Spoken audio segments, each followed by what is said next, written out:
The irony wasn't lost on me. I'd spent 15 years teaching people how to find their voice, how to speak their truth, how to break through trauma.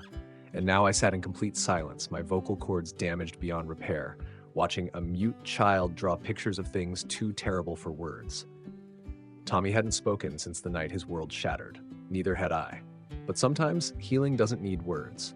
Sometimes it needs something deeper. I'm Dr. Elena Martinez, or I used to be. 2 years ago, I was a trauma specialist psychologist, one of the city's most renowned therapists, published author, sought-after speaker. People came to me to learn how to voice their wounds, face their pain. My voice was my greatest tool. Now, I have no voice. It all started that night. March 15th, 2022, 11:47 p.m. I remember because when I woke up in the hospital, the clock on the wall was the first thing I saw. I'd been in a coma for 3 days. A drunk driver ran a red light, my car rolled, metal fragments pierced my throat. The doctors called it a miracle. I was alive, but my vocal cords were paralyzed. The first 6 months were horrific. I tried communicating through writing, but words on paper felt so cold and inadequate. My patients were transferred to other therapists. My book tour was canceled, my speaking engagements postponed. Everything that defined who I was vanished. The second year was even harder. Because the fragments of hope were running out. Doctors stopped saying temporary. They started using words like permanent damage. I completely withdrew from the psychology community. I lived in house arrest with my books, my memories, and my silence, until social services director Julia called me with this strange proposal. Elena, she said over the phone, I know this might sound crazy, but we need you. We have a special case. 7-year-old Tommy Henderson. His family was murdered 6 months ago. The child saw everything. He hasn't spoken a single word since. I nodded, staring at the phone because I couldn't respond. Elena? Are you there? Listen, we've taken him to countless therapists. None could reach him. Then we thought maybe he needs someone who can't ask him questions, can't pressure him to talk. A silent therapist for a silent child. My heart raced. This made sense, but was also terrifying. Just come once, see him. If you can make a connection, maybe you two can help each other. The next day, I returned to professional life for the first time in 2 years. The corridors of Sunshine Children's Center were sterile and cold. With my notebook in hand and great anxiety in my heart, I approached Tommy's room. When I opened the door, I saw a small child, in the corner, crouched down, drawing something on papers. His hair was blonde and messy, his small hands very serious, holding the pencil. He didn't notice me or pretended not to. I slowly approached and looked at his drawings. My heart stopped. What he was drawing: blood. Blood pools drawn with red pencil, figures lying on the ground, and in the corner, a small stick figure himself, watching with huge eyes. Hello, Tommy, I started writing in my notebook, but stopped. He kept drawing. I sat silently beside him. For 20 minutes, neither of us moved. He drew, I watched. Strangely, this silence was comforting. Words weren't sought. There was no expectation of explanation, just existing. Then Tommy put down the pencil and looked at me. His eyes, I'll never forget them, so deep, so wounded that my own pain seemed small beside his. I slowly took out my notebook and wrote, I'm Elena. You draw very beautifully. He saw the writing but didn't respond. He just stared. Then he did something unexpected. He reached out and touched my throat lengthwise, gently, curiously, because I had a large scar on my neck. He looked as if asking, can't you speak either? I shook my head. I can't speak, I wrote. For the first time, very faintly, he smiled. That day, going home, I felt hopeful for the first time in 2 years. Tommy and I, we were alike. We were both trapped in silence. But together, maybe we could understand this silence. The next day I went again. This time I brought colored pencils and large papers. When Tommy saw me, his eyes lit up, very faintly, but they lit up. Shall we draw together? I wrote. He nodded. The first weeks were difficult. Tommy always drew the same things: blood, darkness, fear. And I was trying to understand what he drew. Without words, I had to read his emotions from colors, from lines. Red was always anger. Black was fear. Blue was sadness. And sometimes, very rarely, yellow, which could be hope. The third week, Tommy surprised me. He took the pencil from my hand and drew my throat scar. Then he tried to write on the paper with the pencil. The letters were crooked but readable. Does it hurt? My eyes filled. He He had asked me a question for the first time. Even in writing, he had communicated. Yes, I wrote. It hurts a lot. Does yours hurt too? He nodded. Then he drew a heart on the paper. But the heart was broken, split in two from the middle. That evening, going home, I thought, maybe traditional therapy wasn't enough for this child. Maybe we could find a way to heal together without having to speak, just by existing together. A month later, Tommy drew something colorful for the first time. A yellow sun. Tiny, very pale, but it was there. This is beautiful, I wrote. He also wrote, you beautiful. My heart warmed. This child, in the middle of his own pain, was teaching me to see beauty. 5th week, I met with Tommy's social worker, Susan. He's changing, she said. He still doesn't speak at home, but he seems calmer. And the only person he mentions is you. Elena this, Elena that. Of course, he says it in writing, but still. I smiled. I was feeling success in my profession for the first time. But the 6th week, everything changed. When Tommy came to his room, he was curled up in the corner, shaking. His face was pale, he couldn't breathe. He was having a panic attack. I immediately ran to his side. I tried to help by writing, but he couldn't even see the writings. He was in panic, couldn't breathe. And that moment, a voice came from within me. Hoarse, broken, but a voice. Tommy, I whispered. He lifted his head. He was shocked. So was I. I'm here. My voice continued to come out forcefully, painfully, but it was coming out. Tommy's breathing began to regulate. He crawled toward me and hugged me. Elena, he whispered. His first word. We were both crying. That day I understood that healing sometimes comes at unexpected moments. While trying to help the child, I had begun to heal myself. Seeing his pain, I had found my own voice. In the following weeks, we both made progress. Tommy slowly began to speak. My voice began to strengthen. We continued drawing pictures together, but now our drawings were in brighter colors. Elena, he said to me one day, his voice still very soft, why do you help me? Because you help me too, I said. Sometimes people save each other. My mom and dad couldn't save me, he said sadly. No, I said, but their love still protects you because you're a very strong child. 7th month, Tommy drew a big picture, himself and me holding hands under the sun. We were both laughing. Is this us? I asked. Yes, he said. You're my doctor. I'm your doctor too. Those words caressed my heart. This wasn't a doctor-patient relationship. This was mutual healing. 8th month, Dr. Sarah Mitchell, the center director, met with me. Elena, she said, what you've done with Tommy is extraordinary. We want to share this situation in academic circles. You may have developed a new therapy method. How so? I asked, my voice now stronger. Silent therapy, wordless healing. This approach could revolutionize trauma cases. This idea was exciting but also frightening. I wanted to return to my profession, but I didn't know how ready I was. I discussed this with Tommy. Elena, he said, you healed me. Now you should heal other children too. What about you? What will happen to you? I'll become a doctor when I grow up too, just like you. My eyes filled. This child had given me hope, started dreaming about the future. 9th month, my first article was published, Silent Therapy, The Power of Nonverbal Communication in Trauma Cases. It received great attention. Tommy and I spoke at a conference together. He now spoke more comfortably and my voice had completely returned. Dr. Elena didn't teach me to speak, Tommy said at the microphone. She taught me that silence could be beautiful too. Then we learned to speak together. The hall gave a standing ovation. That night at Tommy's care home, while reading him stories, Elena, he said, you're my real family. You're my family too, I said, hugging him. When the first year was completed, we established the Silent Therapy Center. The place where Tommy was the first patient now hosted dozens of children. Tommy had also become my biggest assistant. New children looked at him saying he couldn't speak either, but he healed. They saw hope. Elena, he said to me one day, if that accident hadn't happened, you wouldn't have found me, right? I thought, maybe bad things in our lives sometimes lead us to more beautiful things.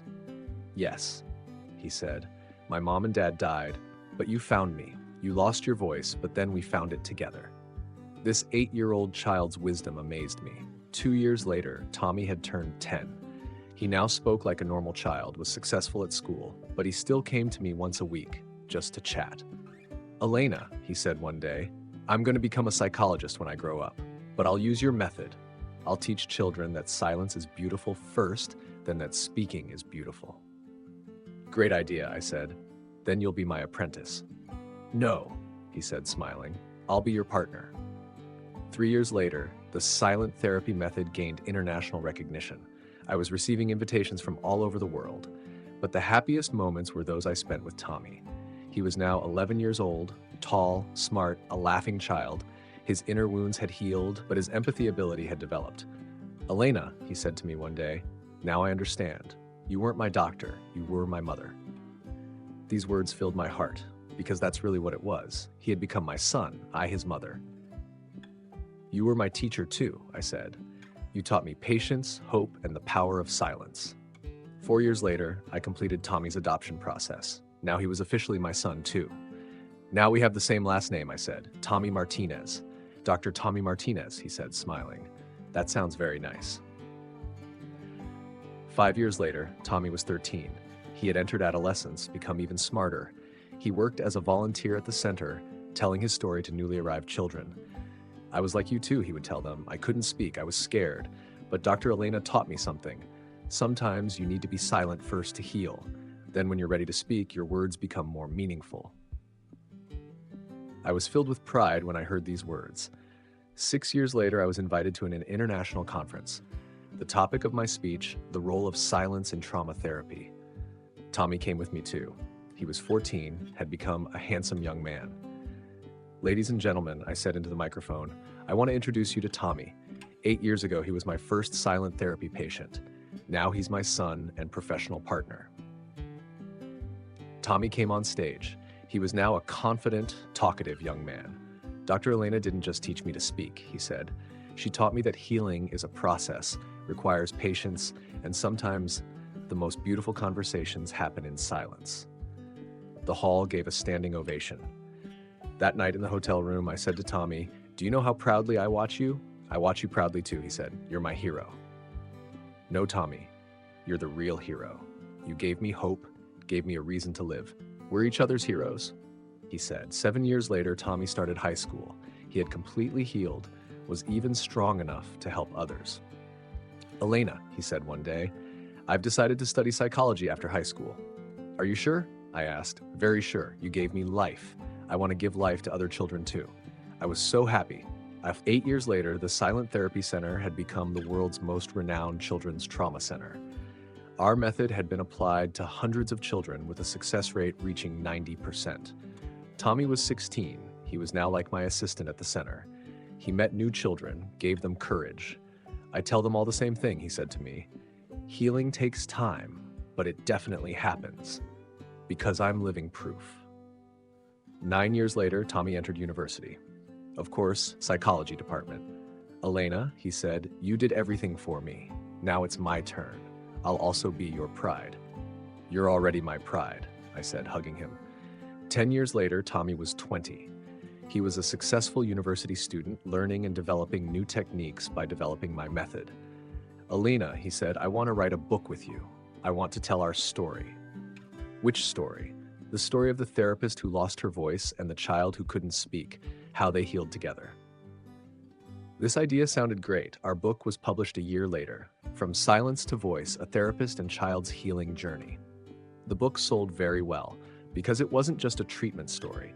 This was a story of becoming a family, growing together, mutual healing. When Tommy was 21, he wrote his graduation thesis on my method at university.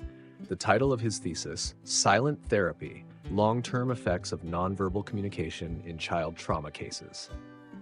You're my inspiration, he said. This thesis was possible thanks to you. No, Tommy, this thesis was possible thanks to us. When he graduated at 22, he immediately started working with me. He was now Dr. Tommy Martinez. Elena, he said on his first day at work, are you ready? Now we'll save more children together. I'm ready, I said. Are you ready? Very ready, because you set the best example for me. Today, 15 years later, Tommy is 33.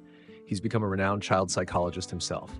He developed the family-focused silent therapy technique by developing my method. And I'm 50. I still work, still help children, but my greatest pride is Tommy. Elena, he said the other day, I wanted to say something. What? You know I see you as my mother, but you're not just my mother. You're also my best friend, my mentor, my business partner, and my hero. My eyes filled. You're everything to me too, Tommy. So what now? What will we do now?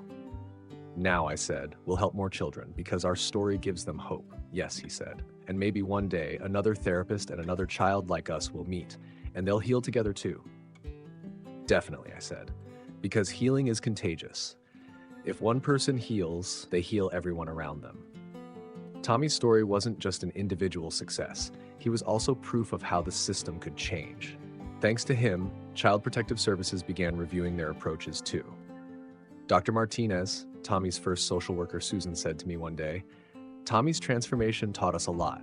We've completely changed our approach to trauma victim children." How? I asked. First, we listen to them. We don't force them to speak. We accept their silence. Then over time, they start opening up themselves. This change made me very happy. What Tommy experienced had healed not just him, but the system too. Other therapists working at our center also began learning this method.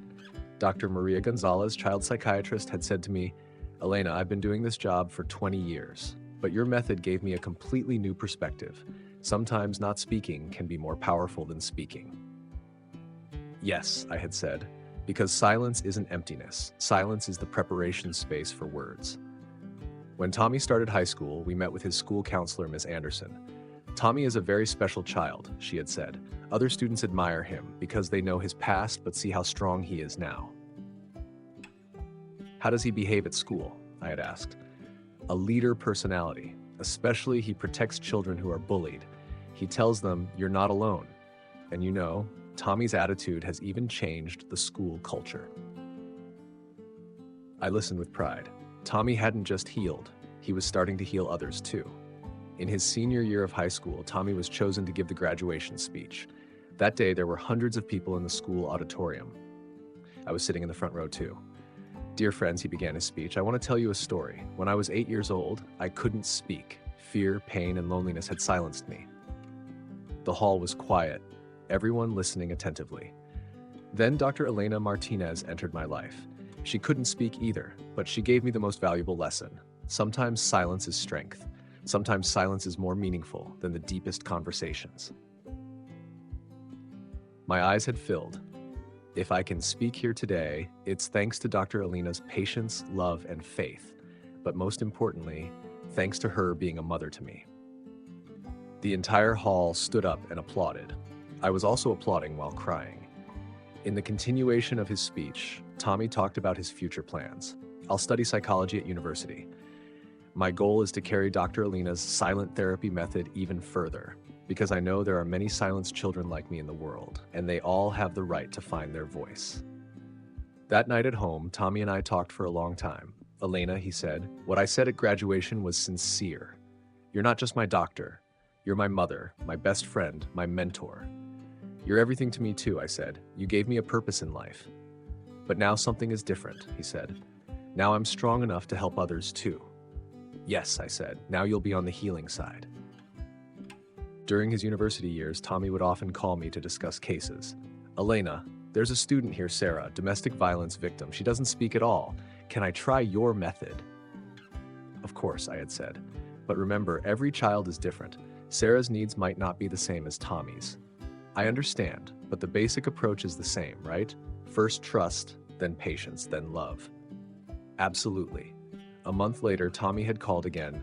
"Elena, Sarah is making progress." Today she smiled for the first time, and she drew me a picture.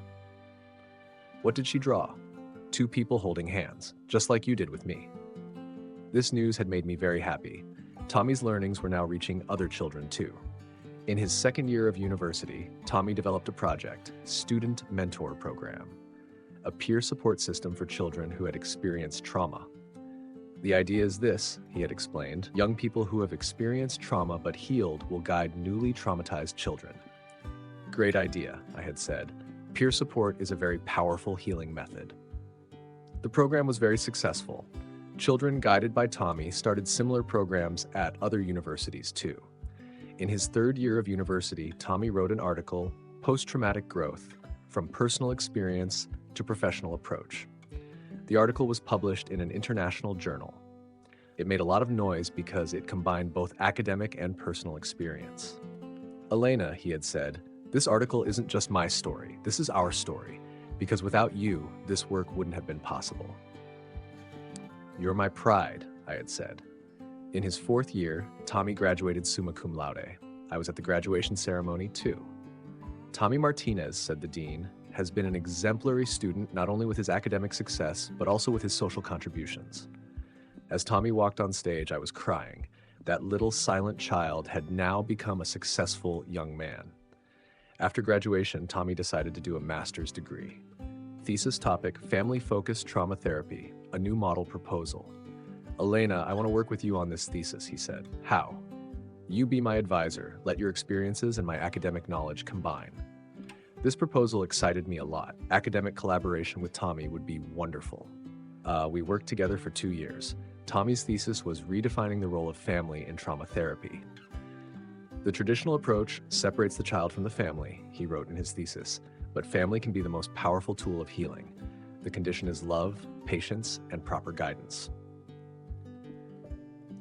On Thesis Defense Day, jury members were amazed by Tommy's work.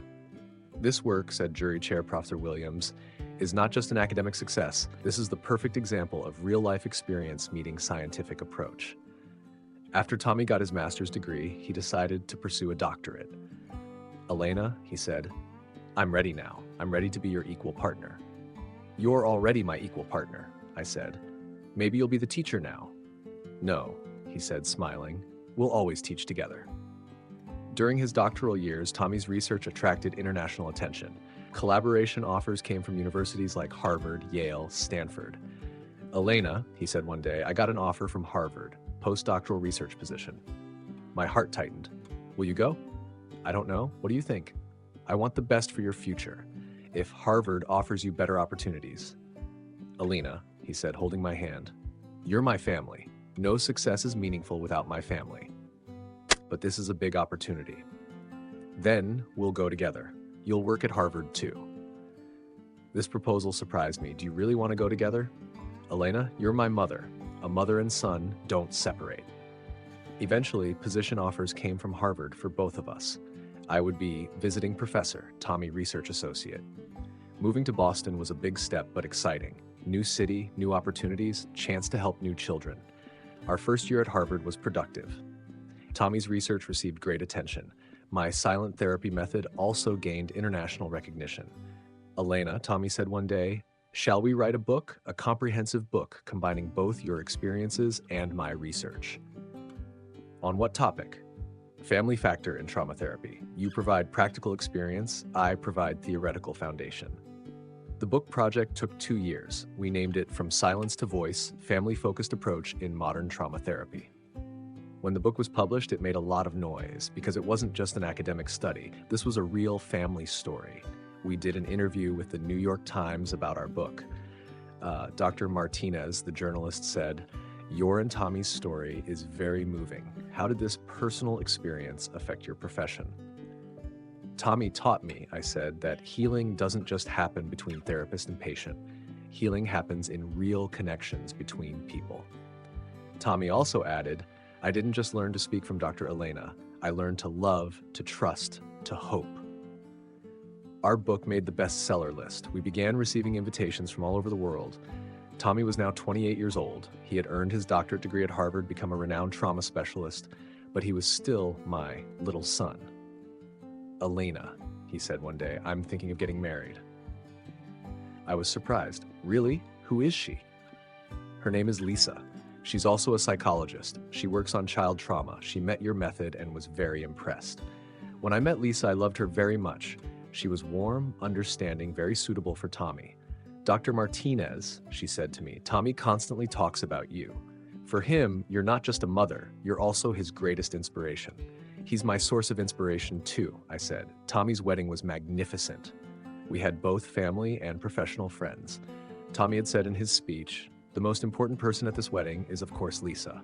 But the second most important person is Dr. Elena Martinez. She's my mother, my teacher, my mentor. I wouldn't be here today without her. My eyes had filled. That little silent child was now starting his own family. A year after the wedding, Tommy and Lisa had their first child, a girl. They named her Elena. Why did you name her Elena? I asked. Because you saved my life, Tommy said. I hope this little Elena will also save someone's life one day. When I first held little Elena in my arms, my heart overflowed. This little baby was my granddaughter, not in the real sense, but in the sense of love. Tommy is 35 years old, a professor at Harvard, renowned author, happy husband and father, and still my little son. Elena, he said last week, little Elena started talking the tribe. Do you know what her first word was? No, what? Grandma Elena, that means you. My eyes filled. Those words were the most beautiful music in the world for me. Tommy, I said, you're the most beautiful gift of my life. You're mine too, he said, and now this gift has passed to the next generation too. Yes, this story doesn't end here, because love, patience, and healing are passed down through generations. I saved Tommy, he saved me. Now we're both saving hundreds of children together. And as little Elena grows up, maybe she'll be a link in this chain too. Maybe she'll help someone find their voice one day too. Because real healing works like this. It starts with one person, but never ends with one person.